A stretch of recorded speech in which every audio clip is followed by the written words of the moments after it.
Well, good evening, everyone. My name is Keith Decker. I'm one of the school counselors here at the high school. Thank you for being here tonight. Hopefully most of you I know I saw in the Sabre Center had a chance to hear the keynote address. So you got to get an idea of kind of what we're all about tonight. Our session is real specific. So Mr. Cohn mentioned towards the end about some of those external experiences that students can have. We're going to spend a lot of time talking about that today to expose you to that information, as well as talk about some of those internal experiences that students can have, particularly actually at all levels. But as students are coming into the high school thinking about those questions of, should I be taking honors classes? Am I ready for that? What are my expectations there? So for our 9th grade students that are here, one of the big decisions that will come up in a short period of time as we talk about classes for next year is, am I ready for those AP experiences, those high-level academic courses? So that is something that we'll be spending some time talking about tonight. I think the key word in our big title for our session here is opportunities. And when we talk opportunities, what we're going to be talking about in our session here is courses that are appropriate for students based on their interests and based on their abilities. Not every student is going to take the same path. We want to make sure we're finding the right fit for all students. The other piece of opportunities is relevant experiences. Again, Mr. Cohn alluded to that a little bit too.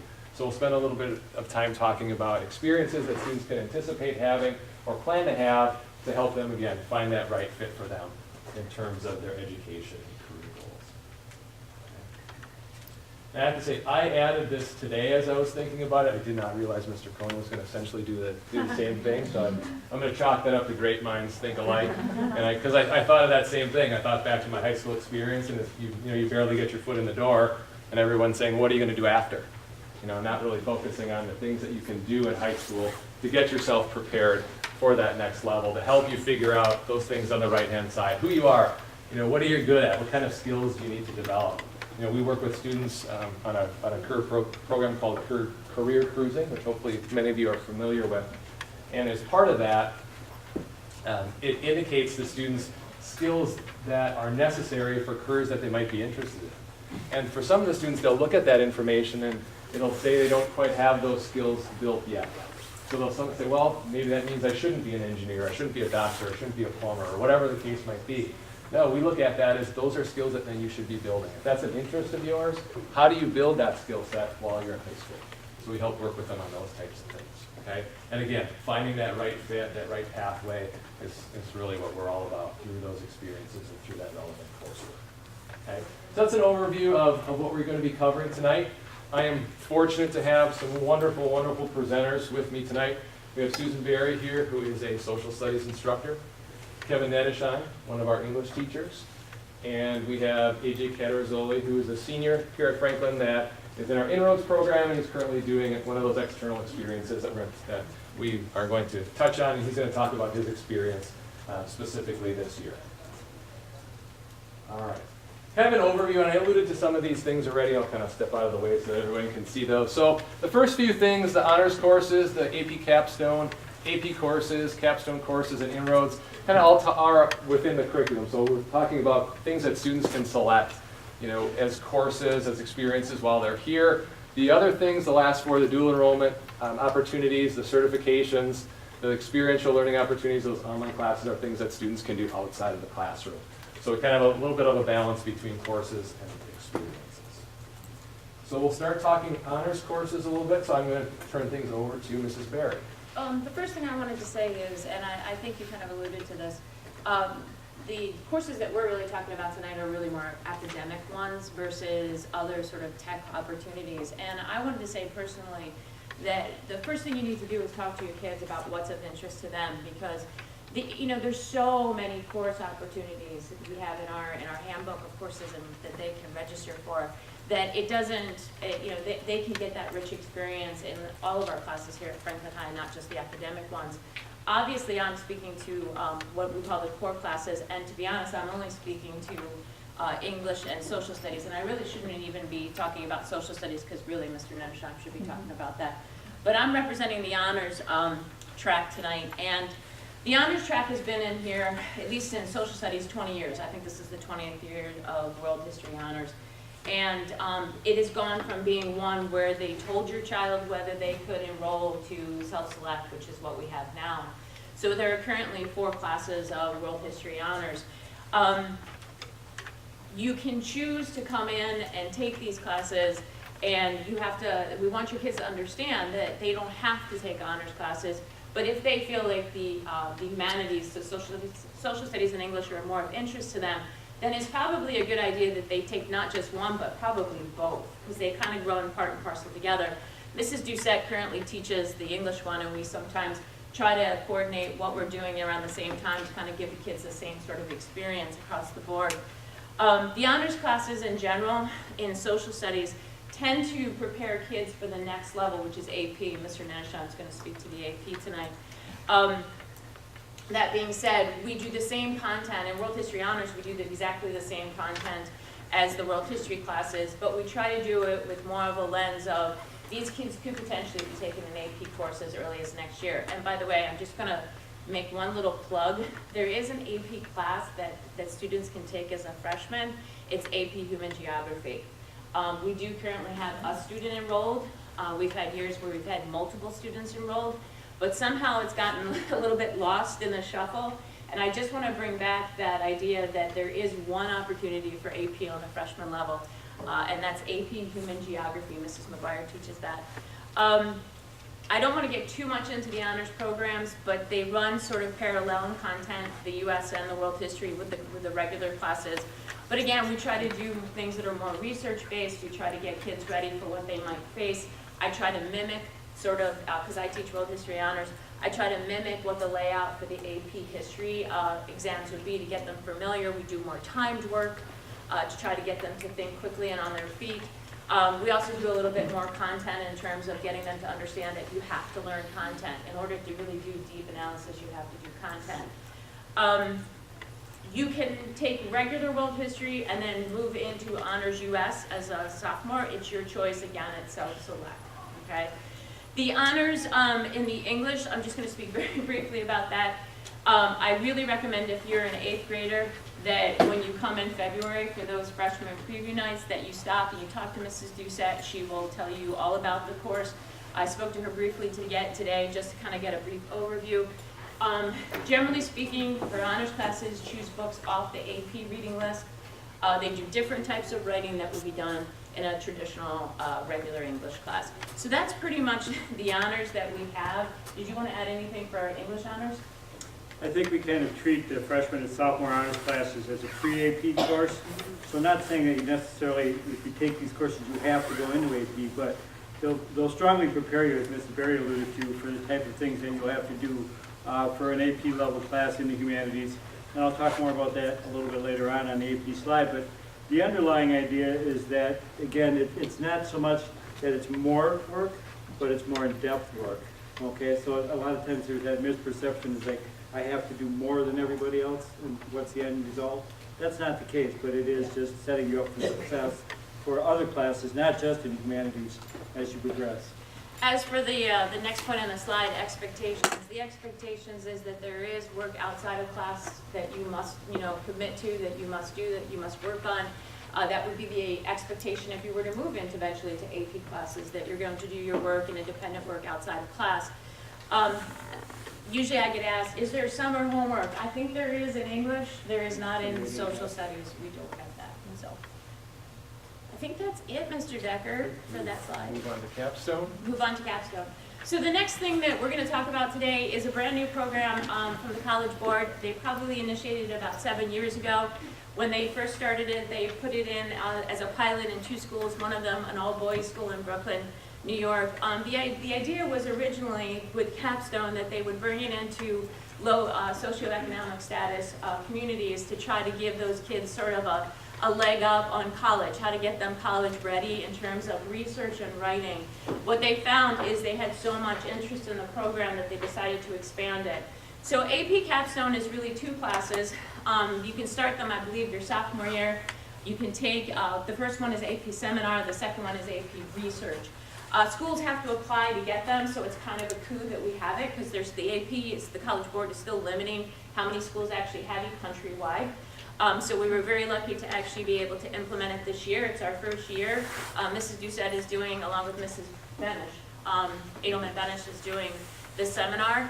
And this was really, AP Capstone was really the College Board's answer to the International Baccalaureate. And I don't know if you guys are familiar with that program, but there are certain schools in our area that have what are called IB programs. And if you go into an IB program and you take so many classes, college level classes, in their program, you graduate with a special diploma. It's an IB diploma.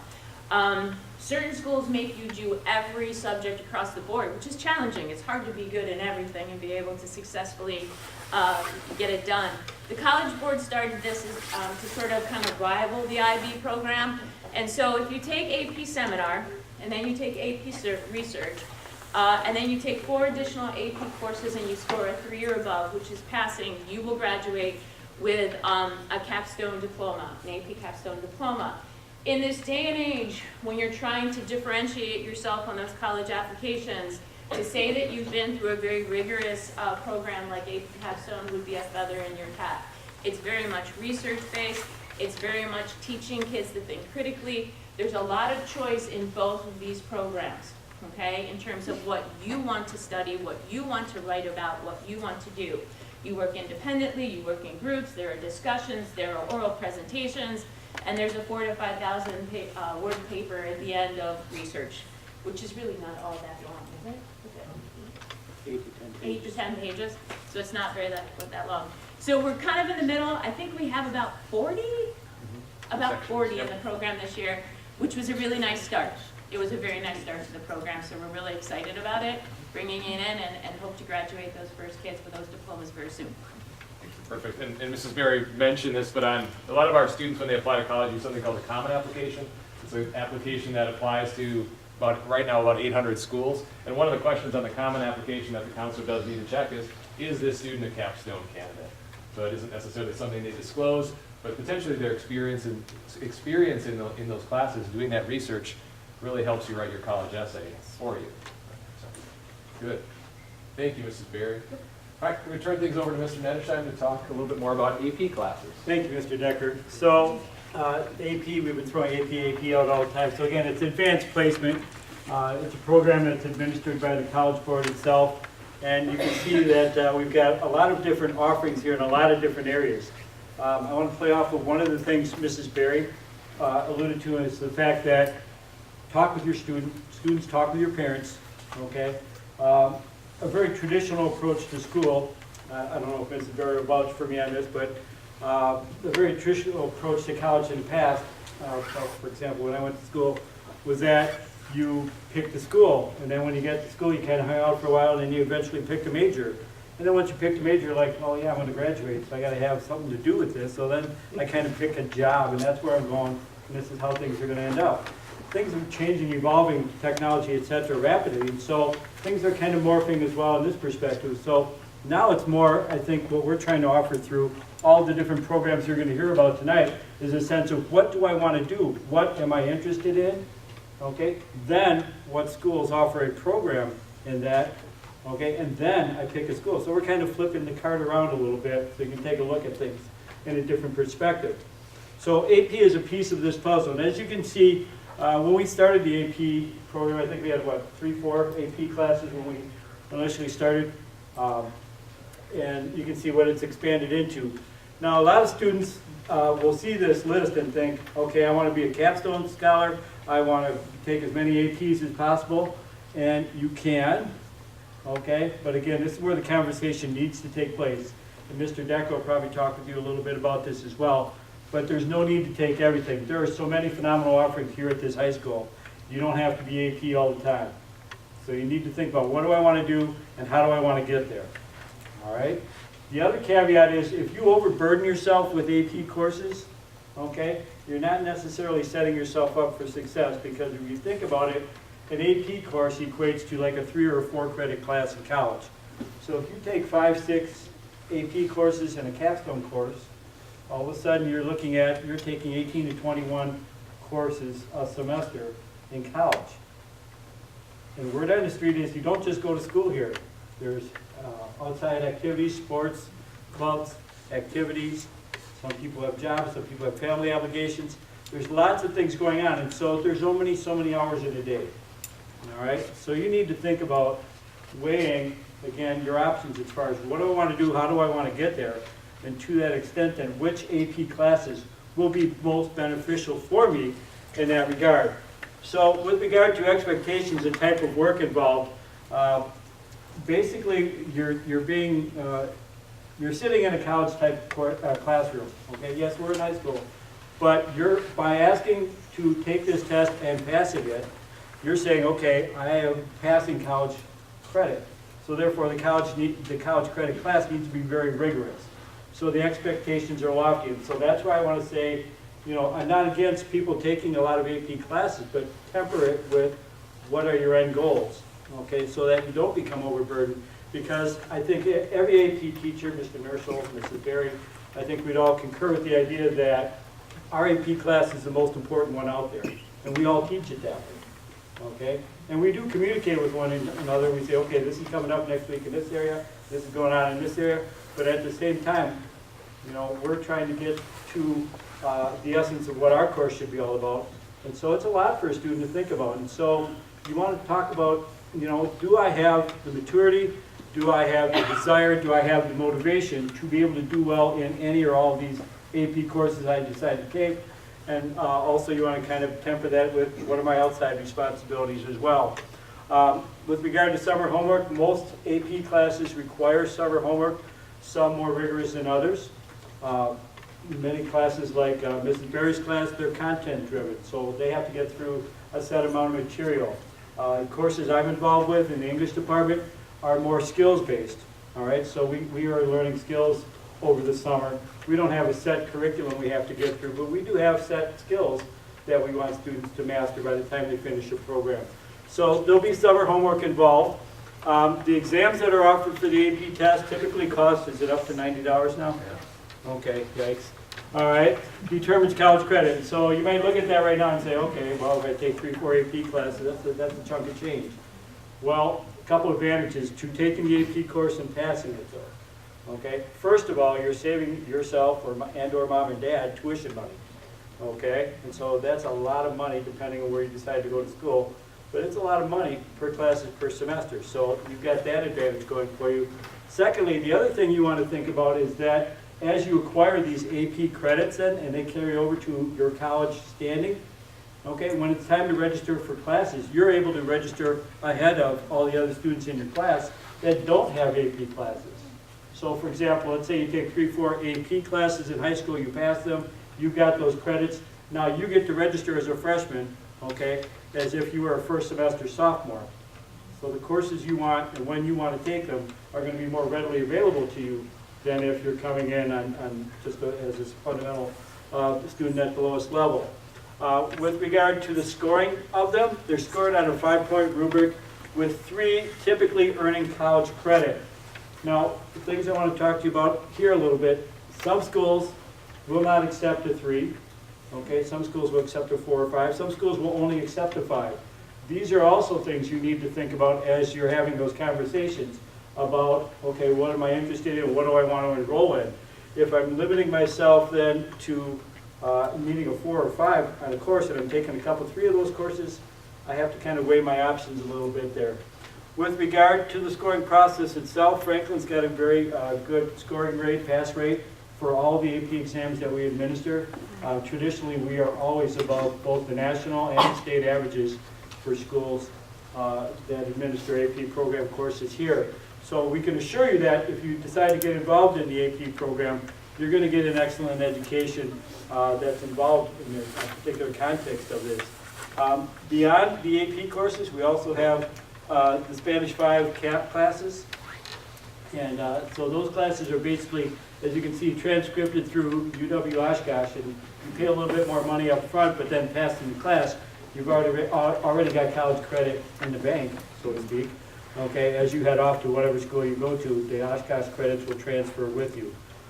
So overall, the AP experience, I think, is invaluable. I'm a little biased as an AP teacher. Mrs. Berry's an AP teacher. We've both been AP readers. Mrs. Berry's done phenomenal work with the AP program in social studies and history, and so she's been a table leader and a question leader, done some phenomenal things. But nonetheless, okay, the conversation is where everything has to start. And so as you think your way through things, just because you saw that exhaustive list up there, You want to make sure you get the best bang for your buck while you're here to set you up for future success. And I think one final thought, we are not people here in the AP program that we teach to the test. Okay, what we do is we teach you the skills, the transferable knowledge that will enable you to do well on the test, but more importantly, they'll help you do well in college and beyond. And so it's not all about the test, okay, it's about learning, and that's why we want to make sure you allow yourself time to master the content you're given. On a personal note, I would just like to add, going back to why should you take this, both of my daughters were able to have double majors because they had AP courses and allowed them to take other things while they were in college, and my one daughter had double major, double minor because she had so much available space. So, I mean, that is something to consider. And that's not uncommon. That's No, not uncommon it's for not uncommon. many of our students to go into college with a semester's worth and sometimes a year's worth of Yep. credit.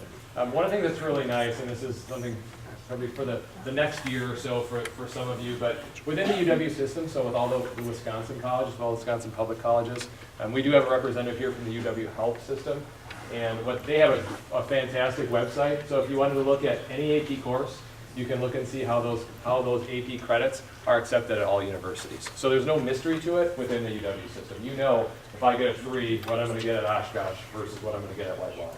So they're very straightforward about that. But there are some private schools as well as some out-of-state schools that handle AP a little bit differently.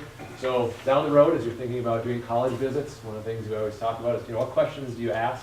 That's a great question to ask. So if you're a student that's taking AP or planning to take AP, is ask about their AP acceptance policy. The CAP program is something, again, I'll just touch on that. Mr. Nedeshine mentioned that naturally will be Spanish 5 for students. So if they start in Spanish 2 as freshmen, they're going to progress to Spanish 5. The only choice they make is, or two choices, is one, do they enroll in Spanish 5? They can do it without paying the tuition and just simply take the course. But by paying that tuition rate and getting a B- or better, that's where those credits come in. And it's 16 credits. So it's a semester's worth of credit for taking that one high school course here.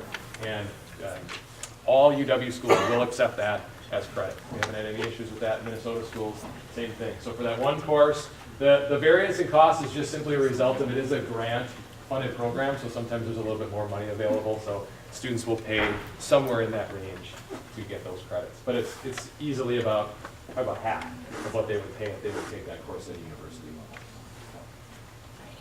All right. Capstone experience, so different than, AJ's excited. I'll go fast, AJ. I want to get to AJ. AJ's coming fast. He's stretching out. He's ready to go. He's got to fill this time. Yeah, we told him he had 15 minutes. Did you? All right. 10. You good with 10? All right, good. So Capstone experience is different than AP Capstone, but there are some similarities between the two. We've created courses that essentially are the end point of learning for a couple of different paths. So you'll see up there business, engineering, science, the biomedical area, as well as our culinary and family and consumer science classes all have already what are called capstone courses. Over the period of the next few years, all of our departments will have capstone courses. So some of them are currently in development right now. Essentially what that means, what's really unique about those courses, and the students are really, as it says, they're creating a product, they're solving a problem, okay? And they all have community-based mentors, excuse me.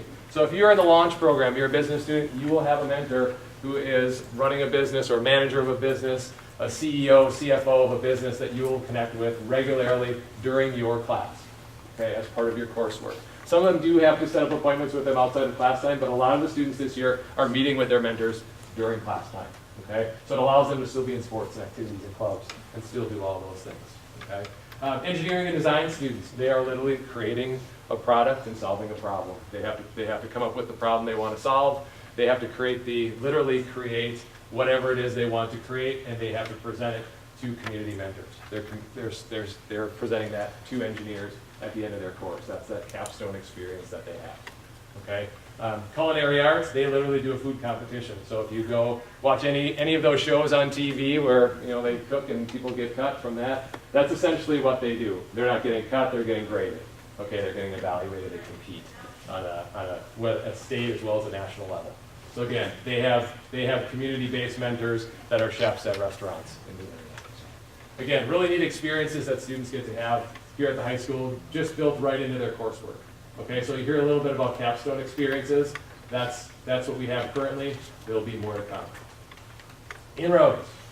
Okay, I'll give you a little intro, AJ, and then we'll talk a little bit about what this is all about. So some of you, I know there might be some of you here that are currently in the InRoads program. I know there's a lot of 8th grade families here that are considering that. Something very unique that we have created here at the high school. Essentially what it is a cohort group of students that go through, as you can see, their history and English courses together. They each, if you look right under the grade level where it says InRoads Seminar 1, InRoads Seminar 2, they also have a unique experience where they're kind of preparing for that Capstone experience, where they're focusing on job readiness and career readiness skills within those courses. What's really unique about 11th grade is in field study, whatever careers they're interested in at that point, all students are guaranteed 3 job shadows that they do within their school day as part of their regular curriculum in that program. Seniors are in a Capstone course, which is what AJ is in this year, and AJ is also doing an external internship as well as part of his InRoads experience. Okay. I know those are a little bit hard to read, but they're focused on, through InRoads, they're talking about not only the academic skills that they're building through those English and social studies courses, but what's infused to that are leadership skills as well as employability skills. Okay? So it's just a general overview of what InRoads is. AJ is in the very first group to go through 4 years. So when AJ was a freshman, InRoads was just beginning, so he signed up just with his fingers crossed, hoping that this would be something good for him. And I think it's turned out pretty well. So I'll let AJ take it from here. Yeah, so going off what Mr. Decker said, really, all of my grade had no idea what was going on. They presented it to us as an opportunity to explore different careers, fields that we were interested in. I didn't even know that I was interested in engineering. My dad just said, "Oh, engineering sounds cool. It's interesting. You're thinking, you're creating stuff." And I was like, "Yeah, I'll do it." So when I originally got in here, I just was exploring. I took the class EDD. No, EDD is what I'm in now. I took the class IDD, which was just you basically create stuff on the computer. You learn a lot about what the basics of engineering is. And when I originally went to high school, I thought I wanted to be something in the medical field. So I was like, why don't I do biomedical? My dad's like, no, just explore engineering and see if you like it. And obviously now next year I'm planning on studying engineering at, I don't know what college yet. Hopefully I'll determine that soon. It's a great opportunity to just discover the different jobs. And right now I have a mechanical engineering internship at a company in the Franklin Industrial Park, and it's a great opportunity. If I stay in locally, they are offering me an internship throughout college, and also they said if I'm doing well, and since I know the material and I'll be working with it for 4 years, I could potentially get a job right out of college.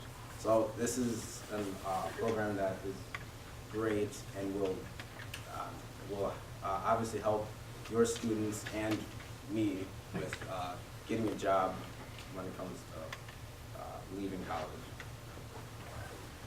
AJ, are you doing your internship during your school day, or is yours extending beyond at all? I leave 4th hour, which is at 1 o'clock, and I stay until like 4 or 5 each day. Okay. And with sports, I haven't had any sports yet, but with track, they said they'll be lenient with that. And because I have a free block, I'll be going in during that time and then leaving a little early so I can make my sports. But the community is extremely lenient with the sports. They understand that we're in high school and that we want to be a part of school still while we can. Good. Thanks, AJ. All right. A couple new things that we have, so related to that. So these kind of cover both bases, courses as well as experiences.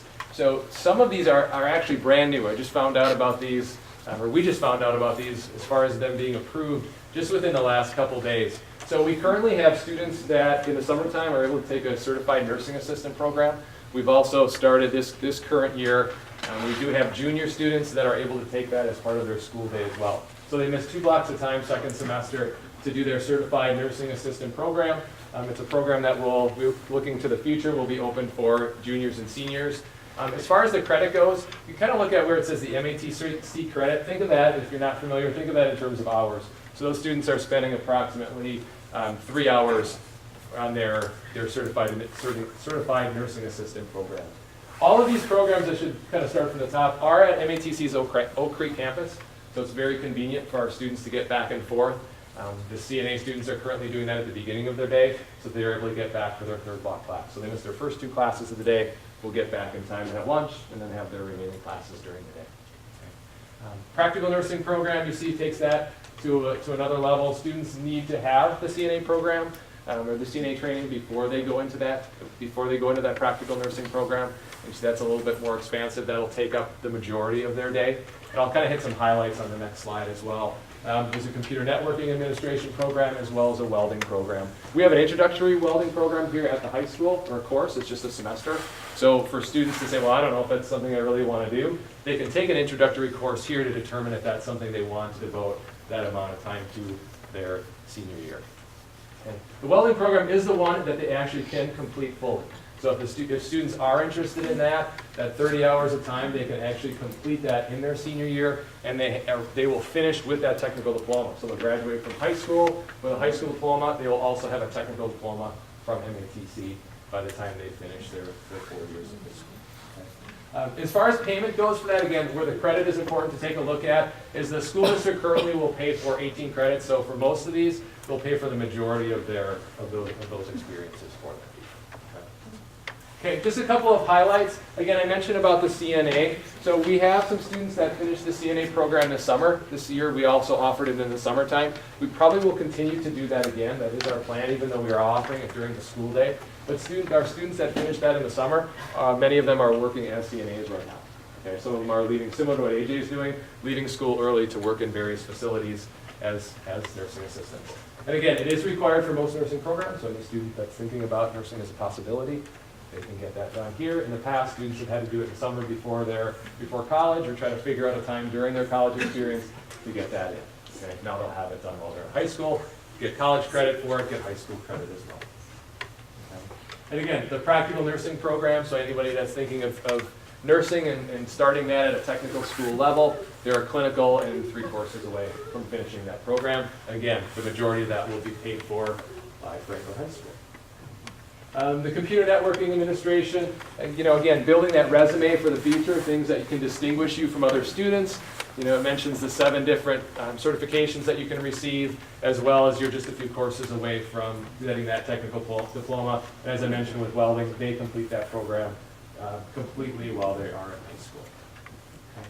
Some certifications. So again, these are things that we can help our students to distinguish themselves, whether it's they're seeking employment, whether it is they're seeking admission to a 4-year college. These are all things, the first 2 that are state recognized. So an employability skills certificate is something that all of our students that are doing internships, youth apprenticeships, or Capstone courses will receive upon completion.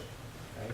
The youth leadership skills is something that's recognized by the Department of Public Instruction, and that's something that all students that are in the InRoads program will receive when they have completed that. So again, something that you could put on a resume that is state recognized and nationally recognized as well. And then the Global Education Achievement Certification is something that's relatively new.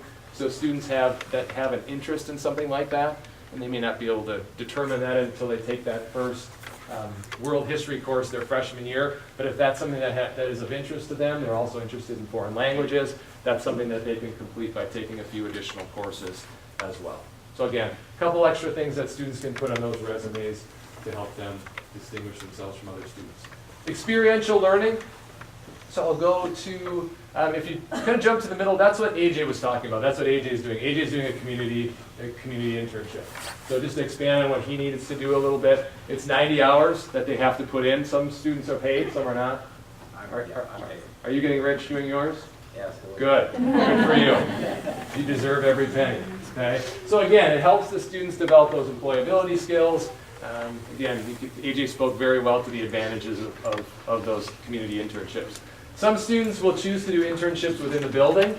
So that's the one at the very bottom. So the FHS internship, same amount of time that they do have to put in for that, but many students are able to do that through our programs, working with our professionals here in the building. So some of the examples, the automotive areas, the constructions area, video production, Prowl is I'll speak to that in just a little bit. Students are English tutors, essentially, through that Prowl program. So they're interns for English teachers.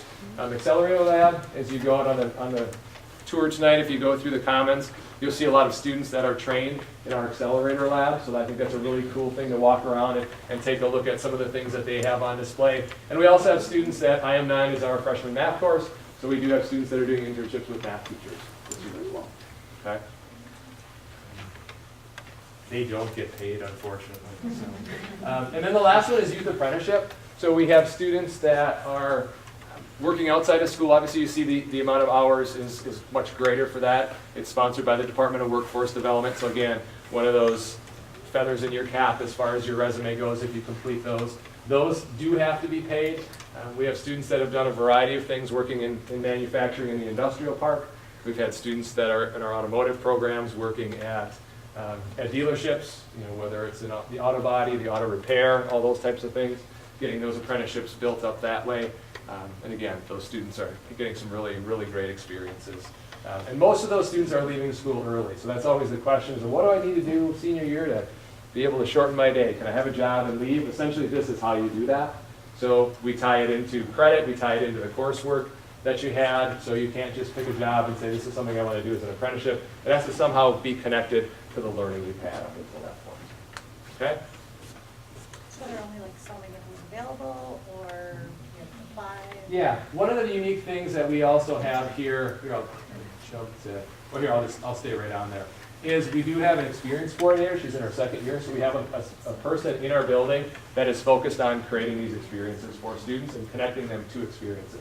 So, and we'll be really creative with how we do that. For example, I had a student who worked at McDonald's and said, can I do an internship? Okay. A traditional entry-level job at McDonald's would not qualify for an internship because there's specific standards, the business and industry standards that they need to meet. But she was able, before her senior year, was able to work up to a manager position. So she worked as a manager. She was able to get a youth apprenticeship. She was interested in the culinary industry. She is going to college for free. Okay. And partly because of the experiences that she had there and some of the connections she made and her willingness to kind of push through and to have that be one of the distinguishing factors on a lot of these scholarship applications that she completed. She's going to become a chef. So the students that the IM9, is it they're learning, shadowing like being a teacher? Essentially, yeah. Essentially being a teacher. And can you just touch on the accelerator lab? I don't know anything about it. I made this, okay, I'll come back. I just want to hit a couple things real quick. Online courses, that's one additional thing that we do have. Again, most of these are junior, senior year. So I just wanted to mention that that's something that you guys will see in the future moving forward. So some classes that students can do here independently. This is just a reiteration of what we had covered. And then I want to hit on a couple things here real quick. Again, lots of, you mentioned about the Accelerator Lab. We have kids that are in the Accelerator Lab that are trained, that are here tonight that you can talk to. Our teachers are also here if you want to touch base with them as well. Our slide for freshmen, during the academic and career planning week, so December 11th through the 15th, all of the teachers will have their programs on display. So students, you'll know this through your Flexi schedule. You're going to be able to select sections during that week to meet with different teachers if you want to explore an area maybe that you haven't had a chance to explore yet. You can go to Mr. Devlock's room and look at what they're doing in engineering. You can go to the foods room, those types of things. Those are experiences that you're going to be having during that week. 8th graders, just to give you a heads up, because I know there's a lot of information to throw at you, but we're going to be coming over a couple different times this year, so the counselors will be meeting with you in December. We'll be meeting with you in February. We have our 9th grade preview night in February, where you're going to get to see even more of what's on display. The difference tonight is they're just kind of out in one common space and they're available to talk. On that night, you're going to actually be able to go into their classrooms and see what's going on in their classrooms. So that's kind of another advantage of that. And then those students are going to be working on presentations for their academic and career plan and coming over on their transition day and presenting them to mentors here at high school. So meeting teachers, counselors, administrators, etc. So that's what's next to come.